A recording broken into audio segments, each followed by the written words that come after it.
शमी के वृक्ष, बेलपत्र का वृक्ष, उसके नीचे की मिट्टी हो, उसके नीचे की रज हो, वो भी औषधि का कार्य करती है।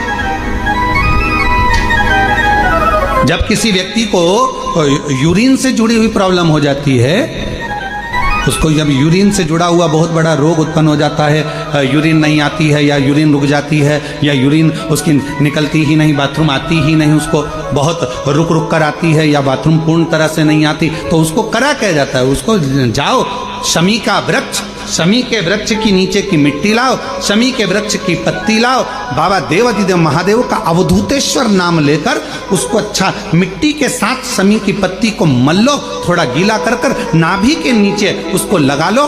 5 मिनट के अंदर अच्छे से कितनी भी यूरिन रुक रही हो पर यूरिन निकलना प्रारंभ हो जाती है, उसको किसी चीज की जरूरत नहीं पड़ती। 5 मिनट लगता है बस, और 5 मिनट में यूरिन आना प्रारंभ हो जाती है।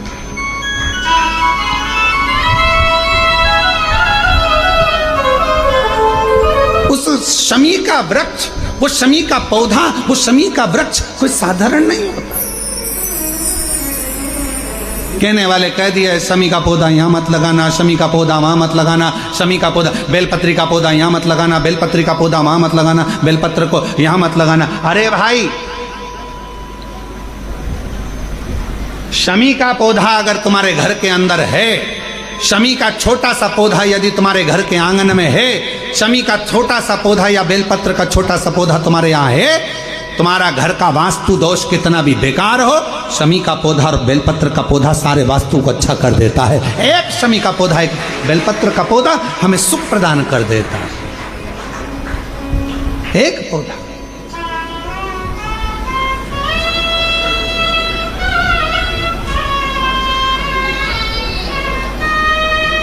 उस शमी के पौधे को ना पहचान रहे लोग, उस बेलपत्र के पौधे को ना पहचान रहे लोग। पर एक निवेदन आपसे और है, अगर तुम्हारे गांव में, तुम्हारे नगर में, तुम्हारे शहर में, तुम्हारी कॉलोनी में, तुम्हारी सोसाइटी में शमी का पौधा हो, बेलपत्र का पौधा हो, बड़ का पौधा हो, पीपल का पौधा हो, चाहे आंवले का पौधा हो, किसी भी पौधे में आप कोई भी, जैसे दही चढ़ा देते हो, दूध चढ़ा देते हो या कोई ऐसा इत्र चढ़ा देते हो, निवेदन है आप अपने आसपास के बड़े बड़े पौधे में ये कोई भी चीज़ ना चढ़ाएं। कोई महाराज कितना भी बताए, पर उस पौधे के अंदर आप केवल जल चढ़ाएं, केवल जल। आप उसमें ना दूध चढ़ाएं ना दही चढ़ाएं। तो क्यों? क्योंकि पौधे में जब दही जाता है तो दही जाने के कारण, इत्र जाने के कारण, तेल जाने के कारण, कोई सामग्री जाने के कारण वो बड़े से बड़ा पौधा सूखने लगता है। हमारा करवत्य निवेदन है आपसे, उस पौधे में जब भी बेलपत्र का पूजन करने जाओ, ना दूध चढ़ाना ना दही चढ़ाना, केवल जल चढ़ाना। आप बड़ के पेड़ की पूजन करने जाओ, केवल जल चढ़ाइए। आप आंवले की पूजन करने जाओ, केवल जल चढ़ाइए। आप शमी के पेड़ की पूजन करने जाओ, केवल जल चढ़ाइए। जल के सिवाय उसके नीचे ना दूध चढ़ाइए ना दही चढ़ाइए, ना उसमें इत्र चढ़ाइए, ना तेल चढ़ाइए, ना कोई सामग्री चढ़ाइए, उसके नीचे केवल जल चढ़ाओ। क्यों? क्योंकि शमी ने स्वयं मंदार से कहा है, हे मंदार, शमी ने मंदार से कहा है, हे मंदार, जब कोई एक जल का पात्र लेकर हम पंच वृक्ष के नीचे आते हैं, जल का भरा हुआ पात्र लेकर आते हैं और जल समर्पित करते हैं, जब वो खाली पात्र हमारे वृक्ष के नीचे से जाता है तो वो खाली नहीं रहता, हम उसे लक्ष्मी से परिपूर्ण कर कर भेज देते हैं। ये शमी कहता है।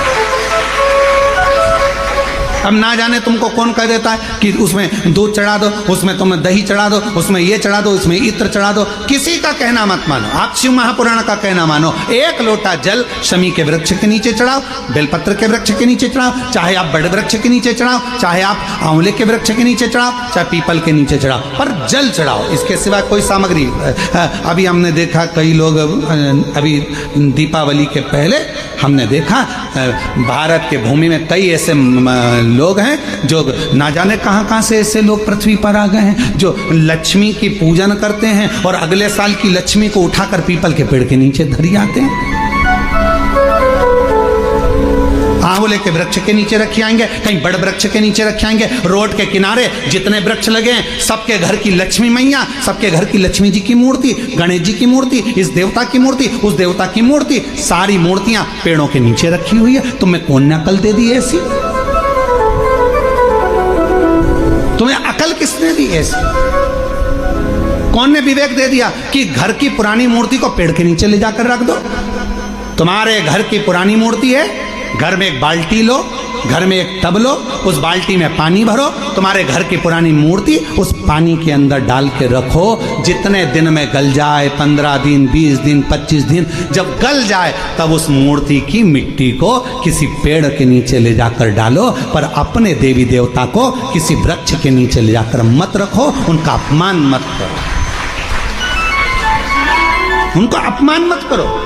ना जाने कौन ऐसा विवेक दे देता है तुमको, ना जाने कौन ऐसी बुद्धि दे देता है कि भगवान की अगले साल की मूर्ति को गणेश जी की उठाओ, पेड़ के नीचे रखिया, लक्ष्मी जी की मूर्ति उठाओ, पेड़ के नीचे रखिया, देवता की मूर्ति उठाओ, पेड़ के नीचे रखिया। नहीं, उस मूर्ति को अपने घर की पानी की बाल्टी में, पानी में उसको गलाओ, मिट्टी इकट्ठी हो जाए, तब पेड़ में डाल लिया, पेड़ में डाल। करोगे? अरे बोलो तो जम के कि यहाँ से सुनी और यहाँ से निकाल दी, बची कुची थी, कथा में से गए तो झटकार दी। घर के लोगों ने पूछा कथा में गई थी सी और कुबरेश्वर धाम क्या लेके आई? महाराज ने सुनाया तो बहुत कुछ था, पर समझ में नहीं आया करना क्या।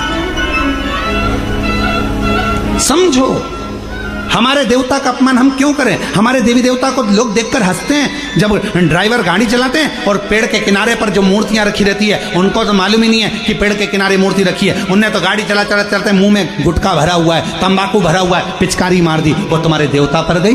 तुम्हारे को बददुआ नहीं लगेगी? तुमको अपशब्द नहीं लगेगा? जरा विचार करिए। इसलिए पेड़ों के नीचे मूर्ति रखना बंद करिए, उस मूर्ति को घर में ही बाल्टी में गलाओ, मिट्टी तैयार करके वो पेड़ के नीचे चढ़ाओ, स्वीकार हो। हमारी बात का लोगों को बुरा जरूर लगेगा, लग जाए तो फिर भी, वैसे भी हमारी बात का बहुत बुरा लगता है, तो इस बात का भी अगर बुरा लगे तो मैं हाथ जोड़कर निवेदन करता हूं, क्षमा करिएगा। पर हमारे सनातन धर्म पर कोई उंगली उठाए, हंसे, ये हमें स्वीकार नहीं है, ये हमें स्वीकृत नहीं है महाराज, ये स्वीकृत ही नहीं। शिव तत्व कह रहा, भगवान स्वीकार करें। शमी के वृक्ष के नीचे की मिट्टी और शमी की पत्ती, अवधूतेश्वर महादेव का नाम लेकर यदि यूरिन से जुड़ा हुआ कोई भी प्रॉब्लम होता है तो नाभि के नीचे गीली कर कर उस मिट्टी को लगाया जाए। 5 मिनट, 7 मिनट, 5-7 मिनट तो बहुत हो गए, 5 मिनट में आपको उसका फर्क दिख जाएगा। 5 मिनट यूरिन आना प्रारंभ हो जाए। शमी के पत्र में वो बल होता है, शमी के पत्र।